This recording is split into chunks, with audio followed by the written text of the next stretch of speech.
Hello and welcome to SOL Reporter, one stop solution for SOL students। तो आज की इस वीडियो में हम बीए प्रोग्राम के डिसिप्लिन सब्जेक्ट्स के एक और इम्पॉर्टेंट सब्जेक्ट इकोनॉमिक्स के बारे में डिस्कस करने वाले हैं। तो अगर आपने बीए प्रोग्राम में डिसिप्लिन सब्जेक्ट में से इकोनॉमिक्स डिसिप्लिन चूज़ किया तो आपको फर्स्ट सेमेस्टर में पढ़ना होगा principles of micro economics first. ठीक है, इस सब्जेक्ट के अंदर आपको टोटल 4 यूनिट्स दिए हुए हैं और उन 4 यूनिट्स में से ही आपका पूरा सिलेबस जो है कवर्ड किया गया है और इन 4 यूनिट्स को आपको पढ़ के जाना है एग्जाम देने के लिए। तो क्या क्या है 4 यूनिट्स? तो फर्स्ट यूनिट में जो आपको माइक्रो इकोनॉमिक्स का इंट्रोडक्शन दिया गया है, इसमें आपको दिया हुआ problem of scarcity of and choices. ठीक है, ये पढ़ना है आपको। Scarcity, choices and opportunity cost, production possibility, frontier economic system, ये आपको पढ़ना है। फिर आपका डिमांड एंड सप्लाई से रिलेटेड चैप्टर है, इसमें आपको डिमांड एंड सप्लाई के बारे में पढ़ना है।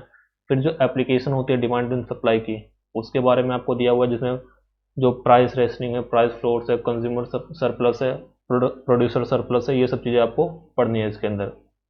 फिर आपका इलास्टिसिटी, इलास्टिसिटी का मतलब क्या है? जो डिमांड है उसकी प्राइस की इलास्टिसिटी, ये सब चीज़ आपको पढ़नी है। Calculating elasticity, determinants of price elasticity, और जो अलग दूसरे तरह की जो इलास्टिसिटीज होती हैं वो सब चीज़ें आपको इसके अंदर स्टडी करनी है। ठीक है, जो डिमांड एंड सप्लाई का चैप्टर है इसके अंदर आपको काफ़ी सारी चीज़ें हैं, तो इसमें जो मेन मेन टॉपिक्स है वो आपको सब स्टडी कर लेने, जैसे कि डिटर्मिनेंट्स ऑफ डिमांड हो गया, शिफ्ट ऑफ डिमांड हो गया, इसके अलावा market demand, law of supply, ये सब चीज़ें आपको, मार्केट इक्विलिब्रियम, ये सब चीज़ें मेन मेन टॉपिक्स हैं वो आपको स्टडी करने हैं इसके अंदर।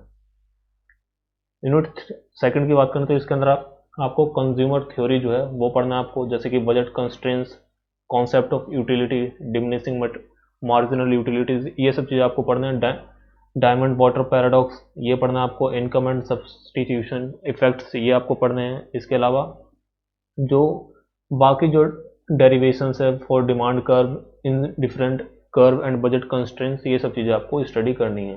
थर्ड यूनिट जो है वो आपका प्रोडक्शन एंड कॉस्ट के बारे में, जिसके अंदर आपको production behaviour of profit maximising firms, production process, introduction functions, law of variable proportion, choice of technology, isoquant and isoquant lines जो होती हैं वो आपको पढ़नी है। आइसोस कॉस्ट और कॉस्ट मिनिमाइजिंग इक्विलिब्रियम कंडीशंस, ये सब चीज़ें आपको स्टडी करनी है।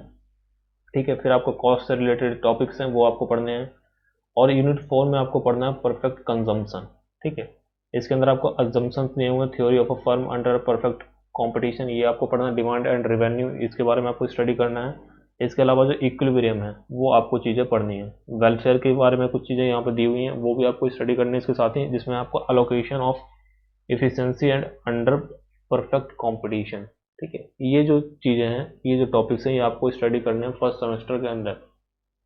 अगर आपने थोड़ा गौर किया हो तो ये सारे टॉपिक्स वही हैं जो आप 11th-12th के अंदर माइक्रो इकोनॉमिक्स में पढ़ते हैं, जो स्कूल्स में आप पढ़ते हैं वही है, उन्हीं को थोड़ा इलाबोरेट करके इसमें दिया हुआ है। तो आप चाहें तो इसके लिए कोई स्पेशल बुक ले भी सकते हैं और चाहे तो नहीं भी ले सकते हैं। ठीक है, अगर आपके पास टाइम है तो आप स्टैंडर्ड बुक्स के लिए जा सकते हैं, नहीं तो आप जो स्कूल्स में आपने पढ़ा है वो सफिशियंट होगा, इसको रिवाइज कर सकते हैं। और 10 ईयर जो होती हैं वो ले सकते हैं, उससे आप क्वेश्चन का पैटर्न देख सकते हैं, किस तरह के क्वेश्चन जो हैं इस एग्जाम में पूछे जा रहे हैं। ठीक है, अगर आप थोड़ी डिटेल में बुक लेना चाहते हैं तो प्रिंसिपल ऑफ माइक्रो इकोनॉमिक्स करके एक आती है, जॉर्ज मैनक्यू की बुक आती है, ये आप परचेज कर सकते हैं। इसमें काफ़ी अच्छे से डिटेल में इसमें दिया हुआ है। ठीक है, तो ये बुक आप इसके लिए जा सकते हैं। इसके अलावा अगर आपको बीए प्रोग्राम के अंदर और सब्जेक्ट्स की बुक्स और जो सिलेबस है उसके लिए वीडियो चाहिए तो वो वीडियो मैंने पहले ही बनाई हुई है, इसका लिंक मैं आपको डिस्क्रिप्शन में दे दूंगा, यहाँ से आप इस वीडियो को देख सकते हैं। इसके अलावा अगर वीडियो आपको पसंद आई तो इसको आप लाइक कर सकते हैं, चैनल को शेयर करें और सब्सक्राइब करें। ठीक है, for the time being that's the end of the video.